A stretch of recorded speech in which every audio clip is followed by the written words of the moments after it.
जैसे जैसे कोरोना का कहर बढ़ रहा है, वैसे वैसे पूरी दुनिया भर के देशों की अर्थव्यवस्था डगमगा रही है और अनगिनत जाने जा रही है।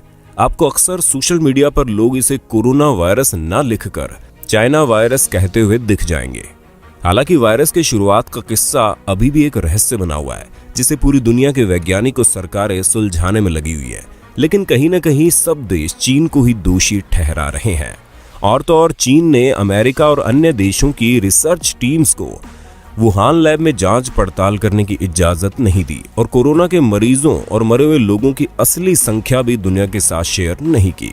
जैसे जैसे स्थिति गंभीर होती जा रही है, कई देश चीन के खिलाफ सख्त कार्रवाई की बातें करने लगे हैं। अमेरिका के कई ऑफिशियल्स ने दुनिया भर में इस तबाही का जिम्मेदार ठहराते हुए कहा है कि इसका सारा बिल चीन के नाम पर फटना चाहिए, क्योंकि अगर वो नहीं भुगतान करे तो हमें सख्त कदम उठाने चाहिए।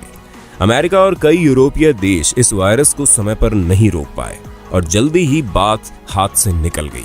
अपनी नाकामी से फ्रस्ट्रेटेड और बद से बदतर होती हालत को देखकर मजबूर नेता और अधिकारियों के पास अब एक ही चारा बचा है, और वो है चीन को पूरा दोष देकर उसे धमकियां देना। और तो और कुछ बौखलाए नेता तो जंग छेड़ने की बातें करने लगे हैं। गुस्से और आहत की हालत में भले ही कई देश चीन के खिलाफ सख्त कार्रवाई करने की धमकियां दे रहे हैं, लेकिन वो अच्छे से जानते हैं कि इस समय चीन का वो कुछ नहीं बिगाड़ सकते और इसके पीछे कुछ कारण है जो कि हम आपको बताने जा रहे हैं। कोई भी इंपॉर्टेंट जानकारी मिस ना हो, इसके लिए आप हमारा चैनल सब्सक्राइब जरूर कर लें। तो चलो आपको बताते हैं कैसे चीन सुरक्षित सिंहासन पर बैठा है इस वक्त और बाकी देश किस बात से मजबूर है। कोरोना वायरस के ओरिजिनेशन को जानने और कंट्रोल करने में मदद।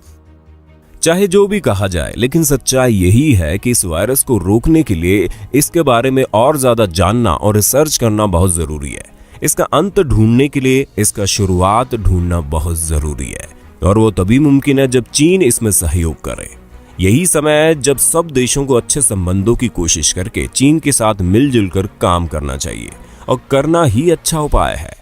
ऐसे युद्ध की धमकियां सिर्फ रिश्तों को और बुरा बनाएंगी, और इसकी कीमत हर देश में अनगिनत लोगों और पहले से ही गिरी हुई अर्थव्यवस्था को चुकानी पड़ेगी।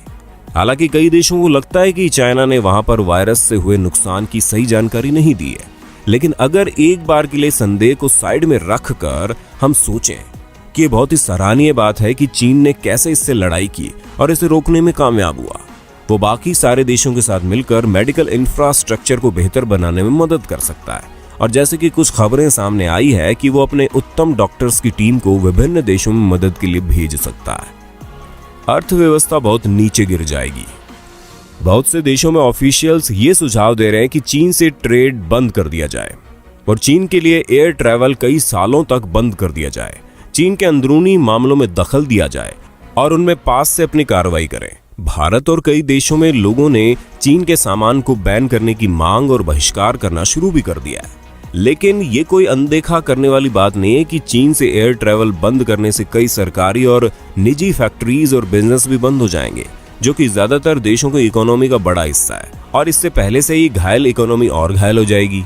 अमेरिका और कई देश चीन से बहुत ज्यादा सामान इंपोर्ट करते हैं, जो कि उनको सस्ते दामों में मिल जाता है, क्योंकि उनके देशों के मुकाबले चीन में उनकी मैन्युफैक्चरिंग कॉस्ट कम होती है और बड़े बड़े बिजनेस और कंपनीज रातों रात नहीं बनती है और ना ही जरूरत की पूर्ति करना मुमकिन है।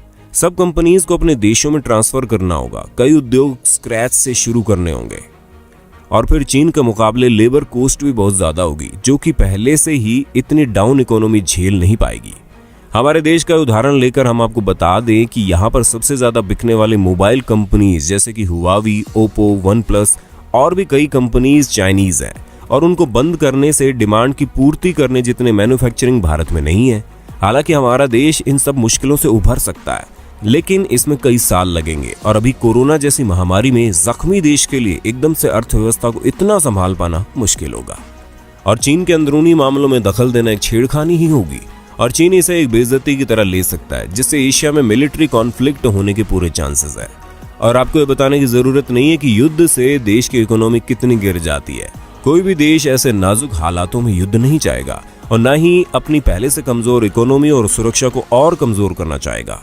अगर कोई देश आक्रमण कर भी दे तो संभावना यही है कि बाकी देश इसमें भाग नहीं लेंगे। अधिकतम देश चीन के कर्जे में है। पिछले 2 दशकों में चीन सबसे ज्यादा उधारी देने वाला देश बन गया है। चीन ने ग्लोबली जीडीपी से भी लगभग 5% ज्यादा लोन पूरी दुनिया को दे रखा है और ये सारा लोन ऑफिशियल है, जो कि वहां की गवर्नमेंट और स्टेट कंट्रोल एंटिटीज ने दिया है। इसका अंदाजा भी किसी को नहीं है कि चीन का कितने देशों पर कितना उधार है। इससे एक हिडन डेब्ट जैसी सिचुएशन बन गई है। लेकिन चीन ने लगभग 150 देशों को डायरेक्ट लोन या ट्रेड क्रेडिट के रूप में $1.5 ट्रिलियन दे रखे हैं। इस वजह से चीन दुनिया का सबसे बड़ा उधारी देने वाला देश बन गया है, जिसने दुनिया भर के लिए ऑफिशियल लैंडर्स जैसे the world bank, the IMF या सारे OECD क्रेडिटर गवर्नमेंट को मिलाकर। इस तरह लगभग हर देश चीन के कर्जे में है और वो भी कोई छोटी मोटी रकम नहीं, बल्कि ग्लोबली जीडीपी से लगभग 6% ज्यादा। जब चीन के साथ ट्रेड बंद करने की बात होगी तो ये सारा डेब्ट चुकाना पड़ेगा, जिससे कोरोना जैसी महामारी से लड़ते देश अपनी कमजोर अर्थव्यवस्था से चुका नहीं पाएंगे। और अगर जैसे तैसे चुका भी दिया तो फिर से अर्थव्यवस्था को संभालने में सालों लग जाएंगे।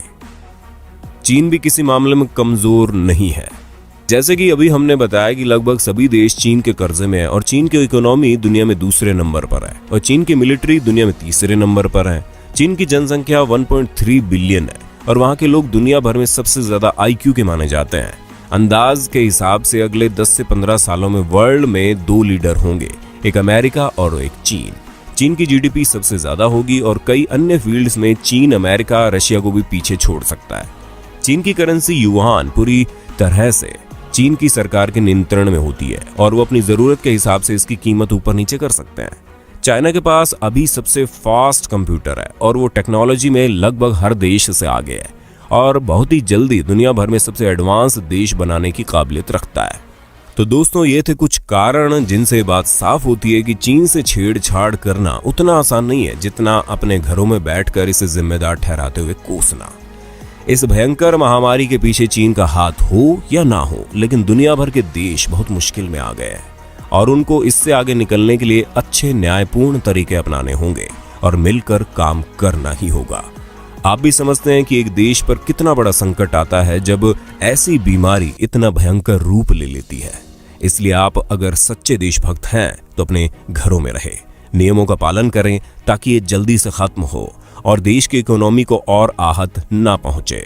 अगर इकोनॉमी और देशवासियों की हालत अच्छी रही तो जो भी जरूरी कदम उठाने पड़ेंगे सरकार उठा पाएगी। अब आप इस बात पर जरा सोचिए और हमें कमेंट करके बताइए कि आपको इस बारे में क्या लगता है और हम कब तक इस महामारी से निपट पाएंगे और कौन इसके लिए जिम्मेदार है।